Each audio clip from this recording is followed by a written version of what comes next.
Hey friends, welcome to my another blog. আজকে আপনাদের সাথে আমি শেয়ার করব আমার ডেইলির একটি রুটিন। বেসিক্যালি আমি সারাটা দিন একা একা কিভাবে কাটাই, যেহেতু আমি এখানে একা থাকি। আমার বর তো সকাল সকাল কাজে চলে যায়, তো সারাটা দিন আমার একাই কাটে।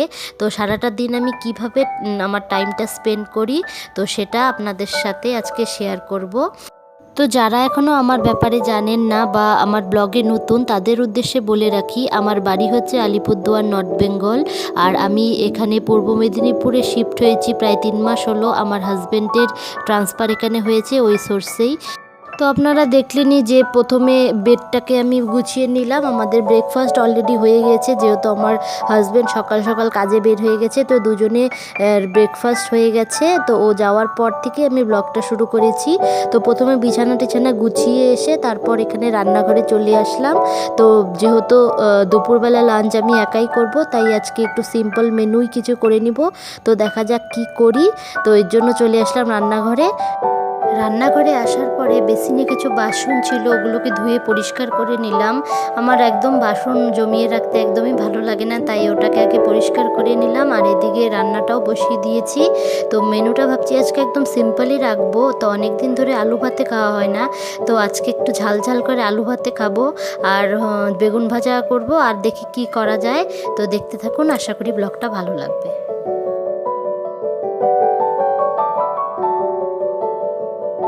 বেগুন ভাজাটা আমি অলরেডি বসিয়ে দিয়েছি, তো এটা হতে থাক আস্তে আস্তে। ততক্ষণে চলুন আপনাদের জানলা দিয়ে একটু আজকের ওয়েদারটা দেখিয়ে দিই। আজকের ওয়েদারটা খুবই সুন্দর, সকাল থেকে সুন্দর রোদ উঠেছে। আমাদের বাড়ির পাশে কিছু খেজুর গাছ আছে, এখানে দেখুন এই কলসি নাকি মটকা কি বলে, এটা ঝুলিয়ে রেখেছে রসটাকে কালেক্ট করার জন্য। আমি এত কাছের থেকে এটাকে কোনোদিনও দেখিনি, এই ফার্স্ট টাইম দেখলাম। আর এই রসটা ট্রাই করার আমার খুবই ইচ্ছা আছে। তো আপনারা যারা ট্রাই করেছেন প্লিজ কমেন্টে জানাবেন। আর এদিকে আমার বেগুন ভাজা হয়ে গেছে, ভাতটাও অলরেডি হয়ে গেছে। এখন একটা ডিমের অমলেট করে নিই। ডিমের অমলেটটা করে আমার রান্নাটা আজকের কমপ্লিট করব।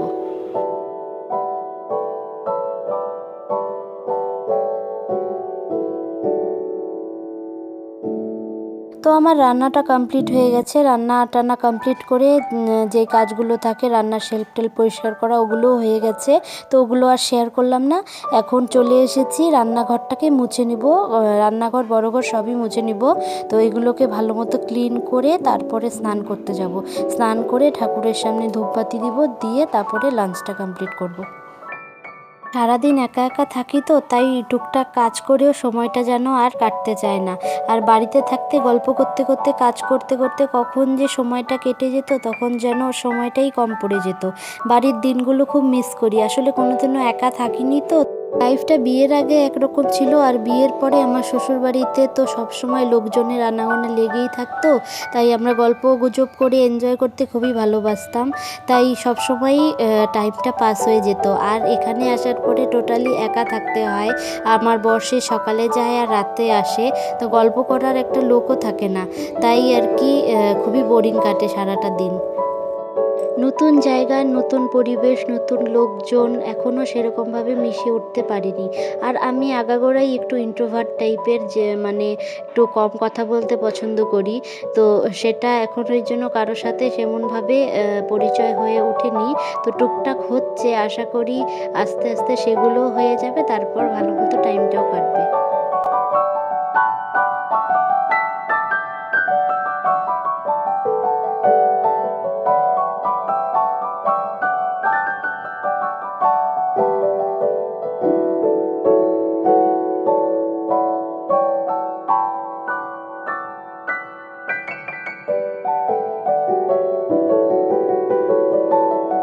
তো স্নান করে চলে আসলাম ছাদে। এত ঠান্ডা পড়েছে না, স্নানের পরে একটু রোদ না পোহালে ভালো লাগে না। সামনের ভিউটা খুবই সুন্দর লাগছে। এবার চলে আসলাম রুমে। তো লাঞ্চটা কমপ্লিট করা যাক। আলু ভাতেটাকে ঝাল ঝাল করে মেখে নিয়েছি, এদিকে বেগুন ভাজা নিয়ে নিয়েছি আর অমলেট, আর সঙ্গে ঘি আর কাঁচা লঙ্কা। আজকের লাঞ্চটা সেই জমে যাবে। মাঝে মাঝে সিম্পল এই মেনুগুলো আমার খুবই ভালো লাগে। সব সময় মাছ মাংস খাওয়ার থেকে এই সিম্পল মেনুগুলো খুবই ভালো লাগে। তো চলুন এখন লাঞ্চটা কমপ্লিট করা যাক। লাঞ্চ কমপ্লিট করার পরে আজকে আর ঘুমালাম না। বাইরে এসে দেখি বেশ রোদ আছে এখনও। তো সারাটা দিন তো বোরিং কাটলো, চলুন এক জায়গার থেকে ঘুরে আসা যাক। তো তো চলে আসলাম রামকৃষ্ণ মঠে। এখানের পরিবেশটা আমার খুবই ভালো লাগে। পুকুর পাড়ে কিছুক্ষণ বসেছিলাম, বসে বসে এদিকের পরিবেশটাকে এনজয় করছিলাম। আর ওই পাশে যে রুমগুলো দেখতে পাচ্ছেন পুকুরের ওই পারে, ওগুলোতে নাকি এখানে যে মিশনের স্টুডেন্টরা থাকে ওদের এখানে পড়ানো হয়। আরও অনেক কিছু ব্যবস্থা আছে এখানে, যেমন মেডিকেল ব্যবস্থা, আরও অনেক কিছু আছে। আমিও বিশেষ কিছু জানি না, আমিও যেহেতু নতুন এখানে, তো যতটুকু জানি আপনাদের সাথে শেয়ার করার চেষ্টা করলাম। এই পড়ন্ত বিকেলে পুকুর পাড়ে বসে বসে ভিউটা এনজয় করতে বেশ ভালো লাগছে।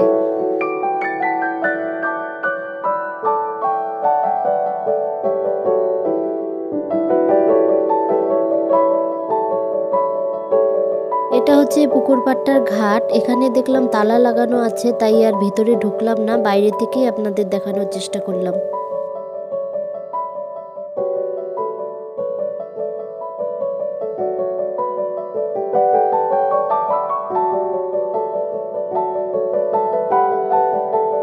এই রুমগুলোর পিছনে ওখানে বিশাল জমি আছে, ওখানে নাকি চাষবাসও করা হয়।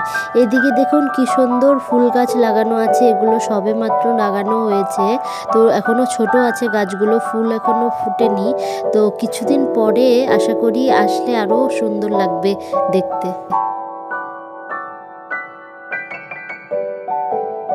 এই মঠে আসলে এই দিকটা দেখতে আমার খুবই ভালো লাগে। দেখুন কি সুন্দর আলপনা করা আছে। এটা হচ্ছে রামকৃষ্ণ মঠের মেন এন্ট্রেন্স। এদিকেও দেখুন অনেক গাছ লাগানো আছে। কিছুদিন পর যখন সব ফুল ফুটবে তখন দেখতে যে কি সুন্দর লাগবে, তো তখন একবার আবার এসে আপনাদের সাথে শেয়ার করব। ওদিকটায়ও অনেক রুম আছে, ওখানে মনে হয় এখানে যে গুরু টিচাররা ওখানে হয়তো ওনারা থাকে। আর ওই আম গাছের নিচে নাকি এখানে যখন অনুষ্ঠান হয় সেখানে ভক্তদের খাওয়ানো হয়। এখানেও দেখুন প্রচুর ছোট ছোট গাছ, চারা গাছ লাগানো আছে। শুনেছি নাকি এখানের যে স্টুডেন্টরা হয় তারা নিজে হাতে এই ছোট ছোট গাছগুলো লাগিয়ে এদের যত্ন করে। এগুলো এই নেচারের সাথে ভালোবাসাটাও এখানে শেখানো হয়।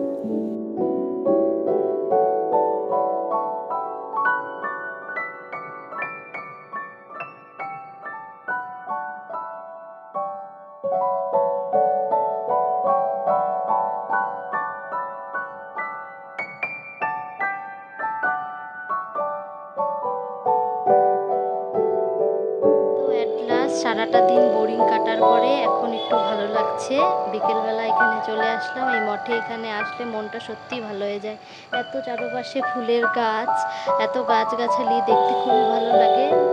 তো চলুন এখন প্রার্থনা রুমের ভিতরে ঢোকা যাক। ভেতরটা খুবই সুন্দর, শান্ত একটি পরিবেশ। ফ্লোরটাতে পুরো ম্যাট পাতা আছে, এখানে সন্ধেবেলা করে প্রার্থনা হয়। আর একটু পরেই হয়তো শুরু হবে, প্রায় 5টা বেজে গেছে। এখন বের হয়ে আবার বাইরে চলে আসলাম। এই সাইডটায় দেখুন অনেক রকমের জবা ফুলের গাছ আছে। গাছগুলোতে সবেমাত্র ফুল আসা শুরু হয়েছে, দেখুন কদিন পরে খুবই সুন্দর লাগবে দেখতে। তো চলে আসলাম এখন পেছন সাইডে, এই মঠের পেছন সাইডে। এখানে দেখছি এখানে বিশাল জমি আছে আর পুকুরও আছে, যেখানে পড়ন্ত বিকেলে সূর্যটা দেখতে খুবই সুন্দর লাগছিল জলের ছায়ায়।